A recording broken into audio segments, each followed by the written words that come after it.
ನಮಸ್ಕಾರ, ನಾನು ಪುರುಷೋತ್ತಮ್ ದೇರಾಜೆ, ಸರಸ್ವತಿ ಯೋಗ ಕೇಂದ್ರ, electronic city, Bangalore.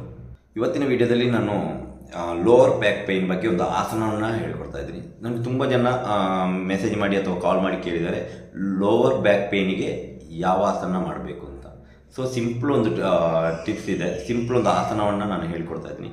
First of all ನಾವು ಈ ಲೋವರ್ ಬ್ಯಾಕ್ ಪೇಯ್ನು ಏನಕ್ಕೆ ಬರುತ್ತೆ ಅಂತ ನೀವು ಗಮನಿಸಬೇಕು. ಯಾಕೆಂದರೆ ತುಂಬ ಸಲ ನಾವು ಕೂತ್ಕೊಳ್ಳೋ ಪೋಶ್ಚರ್ ಕರೆಕ್ಟಾಗಿ ಕೂತ್ಕೊಂಡಿರಲ್ಲ, ಇದರಿಂದಲೂ ಲೋವರ್ ಬ್ಯಾಕ್ ಪೇಯ್ನ್ ಬರುತ್ತೆ. ಮತ್ತು ಸುಮಾರು ನಾವು ಇವಾಗ ಒಂದು ಆಫೀಸಲ್ಲಿ ವರ್ಕ್ ಮಾಡಿದಾಗ ತುಂಬ ಕೂತಲ್ಲೇ ಕೂತ್ಕೊಂಡಿರ್ತೀವಿ ನಾವು, ಈ ಕಂಪ್ಯೂಟರ್ ವರ್ಕ್ ಮಾಡೋರು.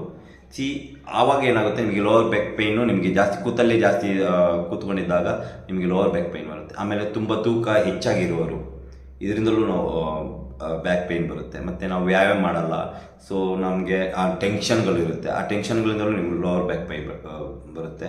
ಆಮೇಲೆ ನಮ್ಮ ಹೆಂಗಸರಿಗೆ ಮುಟ್ಟಿನ ಸಮಯದಲ್ಲಿ ಅಥವಾ ಆ ಟೈಮಲ್ಲಿ ನಿಮಗೆ ಲೋವರ್ ಬ್ಯಾಕ್ ಪೇಯ್ನ್ ಎಲ್ಲ ಬರುವ ಸಾಧ್ಯತೆಗಳು ಜಾಸ್ತಿ ಇದೆ. ಸೊ ಅದಕ್ಕೋಸ್ಕರ ಈ ಸಿಂಪಲ್ ಟ್ರಿಕ್ಸ್, ಸಿಂಪಲ್ ಆಗಿರುವಂತಹ ಒಂದು ಆಸನವನ್ನು ನಾನು ಹೇಳ್ಕೊಡ್ತಾ ಇದ್ದೀನಿ. ಇದನ್ನು ಪ್ರಾಕ್ಟೀಸ್ ಮಾಡಿ, ನಿಮಗೆ ಒಂದು ವಾರದಲ್ಲಿ ಈ ರಿಸಲ್ಟ್ ಬರುತ್ತೆ.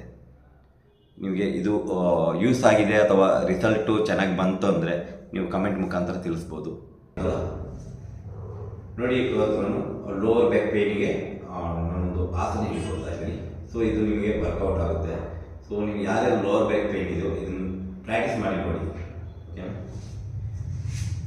ಫಸ್ಟ್ ನಾವು ಹೊಟ್ಟೆ ಮೇಲೆ ಮಲ್ಕೋಬೇಕು.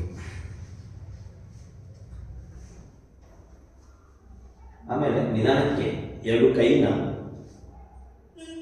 ಚೆಸ್ಟ್ ಹತ್ರ ಇಟ್ಕೊಳ್ಳಿ. ಇಲ್ಲಿ ನೋಡಿ, ಬ್ರೀತ್ ಇನ್ಹೇಲ್ ಮಾಡಬೇಕು. ಇದು ಭುಜಂಗದ ಪೋಶ್ಚರು. ಬ್ರೀತ್ ಇನ್ಹೇಲ್ ಮಾಡಬೇಕು. ಬ್ರೀತ್ ಇನ್ಹೇಲ್ ಮಾಡಿ ಸ್ಟ್ರೈಟ್ ನೆಕ್ನ ಮೇಲೆ ಎತ್ತಬೇಕು, ಚೆಸ್ಟ್ನ ಮೇಲೆ ಹಿಂಗೆ ಶೋಲ್ಡರ್ ಓಪನ್ ಮಾಡ್ಕೋಬೇಕು. ಬ್ರೀತ್ ಇನ್ಹೇಲ್ ಮೇಲೆ ಮಾಡ್ಕೋಬೇಕು. ಇಲ್ಲಿ ಎಲ್ಬೋ ನೋಡಿ, ಇಲ್ಲಿ ಎಲ್ಬೋ ಸ್ಟ್ರೈಟ್ ಮಾಡೋದಿಲ್ಲ, ಎಲ್ಬೋ ಇಷ್ಟು ಬೆಂಡ್ ಆಗಿರಬೇಕು. ಇಲ್ಲಿ ಎಲ್ಬೋ ಸ್ಟ್ರೈಟ್ ಬೆಂಡ್ ಮಾಡಿ ಹಿಂಗೆ ನಿಂತ್ಕೊಳ್ಳಿ. ಹಿಂಗೆ ನಿಂತ್ಕೊಂಡು ಬ್ರೀತ್ ಇನ್ಹೇಲ್ ಡೀಪ್ ಮಾಡಬೇಕು, ಬ್ರೀತ್ ಎಕ್ಸಿಲ್ ಕಂಪ್ಲೀಟ್ ಮಾಡಬೇಕು. ಈ ಟೈಮಲ್ಲಿ ಏನು ಮಾಡಬೇಕಂದ್ರೆ, ನಿಮ್ಮ ತಲೆನ ಟೈಟ್ ಮಾಡ್ಕೊಳ್ಳಿ. ಆಮೇಲೆ ನಿಮ್ಮ ಆನ್ ಸ್ಪಾಟ್ ಇದೆಯಲ್ಲ, ಅದು ಕೂಡ ಒಳಗಡೆ ಹಿಂಗೆ ಎಳ್ಕೋಬೇಕು. ಎಳ್ಕೊಂಡು breath inhale deep, breath exhale complete, breath inhale deep, breath exhale complete. ಹೀಗೆ ಇದನ್ನು ಪ್ರಾಕ್ಟೀಸ್ ಮಾಡ್ತಾ ಇರಬೇಕು. ಒಂದು 10 ಕೌಂಟ್ಸ್ 10 ಟೈಮ್ಸ್ ಪ್ರಾಕ್ಟೀಸ್ ಮಾಡಿ, 10 ಟೈಮ್ಸ್ ಪ್ರಾಕ್ಟೀಸ್ ಮಾಡ್ತಾ ಬನ್ನಿ.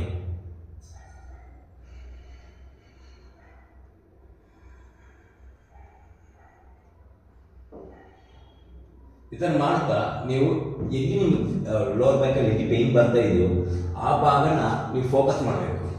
ಅರ್ಥ ಇದೆಯಲ್ಲ, ಫೋಕಸ್ ಮಾಡ್ಕೊಳ್ಳಿ. ಹಂಗೆ ನಿಧಾನಕ್ಕೆ ಬ್ರೀತ್ ಎಕ್ಸಿಲ್ ಮಾಡಿ ರಿಲ್ಯಾಕ್ಸ್ ಮಾಡ್ಕೊಳ್ಳಿ. ಈ ಟೈಮಲ್ಲಿ